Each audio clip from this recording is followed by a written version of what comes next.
So one day I was super bored at work, and I started shooting a rubber band with my thumb and forefinger like that. And I was doing that for, I don't know, hours probably. And eventually I thought, there's gotta be a better way.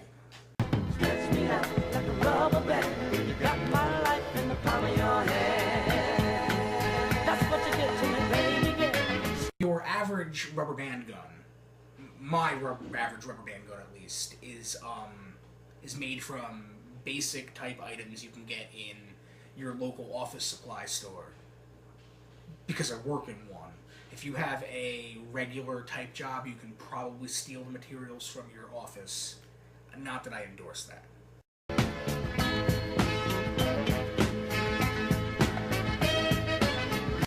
For the handle of the gun, I prefer one of these type tape dispensers without the tape in it. It makes a really good grip. It fits very well into your right hand. If you're left-handed, I'm sorry, it's a dog-eat-dog world.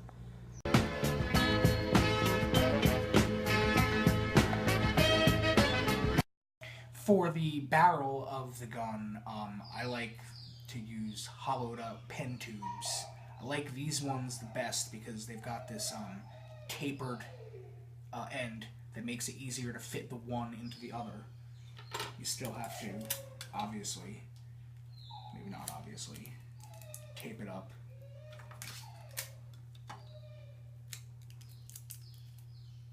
Into something like that.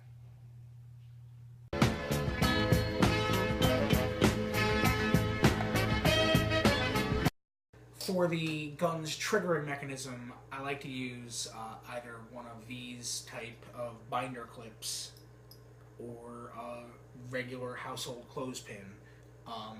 They both have pros and cons depending on what type of gun you're making and what your personal preferences are. But these are the two clips that I found to work the best. And clip, you want to attach it to your handle somewhere that's comfortable that your thumb can easily hit the triggering mechanism. I already have it completed. Like that.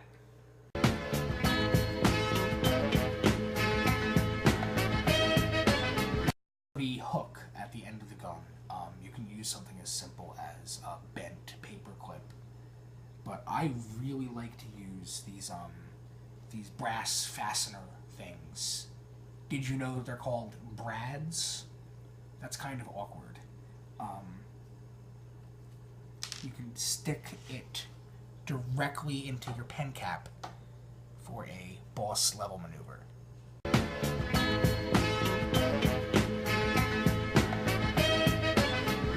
So if you take your the handle that has a trigger on it and you attach the barrel to it that you've already made by taping the two pens together, and then you take your cap with the hook on it at the end and attach it like so, you've already got the beginnings of a finished rubber band gun.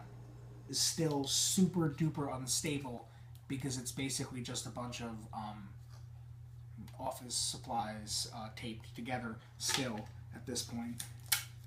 Whether or not it ever transcends being a bunch of office supplies taped together and becomes something else is discussion for people above my pay grade. But it is a very unstable design. So I like to use these popsicle sticks as lightweight but surprisingly strong supports for areas that are prone to bending or breaking. And you just want to, again, I just use Scotch tape to hold everything down. You want to tape it down tightly, but you're not too concerned at this point because the final taping will be on the finishing colors.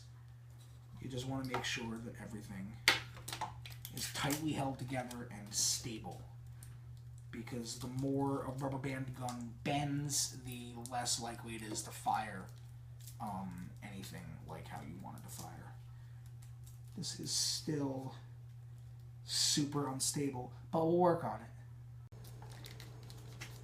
Okay, so when you are satisfied with the structural integrity of your gun and it doesn't wobble or bend so much anymore, it's time to finish it. I basically always do the same thing, which is to wrap it up in colored duct tape or electrical tape. I prefer electrical tape to duct tape because it's narrower and easier to control, but duct tape has advantages too, I suppose. I always like to use actual colorful colors. I realize this is kind of a dark green, but it's still obviously green and not black or brown or anything other more gun-like colors. The absolutely last thing you want with your rubber band gun is for it to too closely resemble a gun and to get shot down by an overzealous policeman or neighborhood watch person.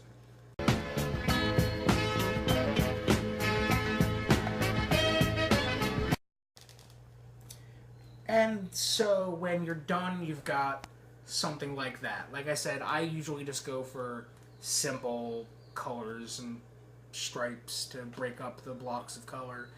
But that's an aesthetic thing. It's really got nothing to do with the functionality of the gun, and so you have a lot more freedom to play with.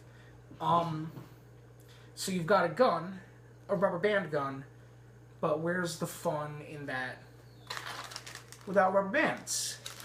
So what you do is you take your rubber band and you put it on the hook on the end, pull it down to your clip,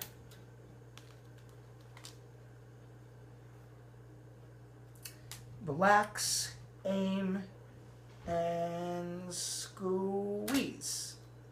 But you're really not limited to this design. It's just this is one that I've found that works well.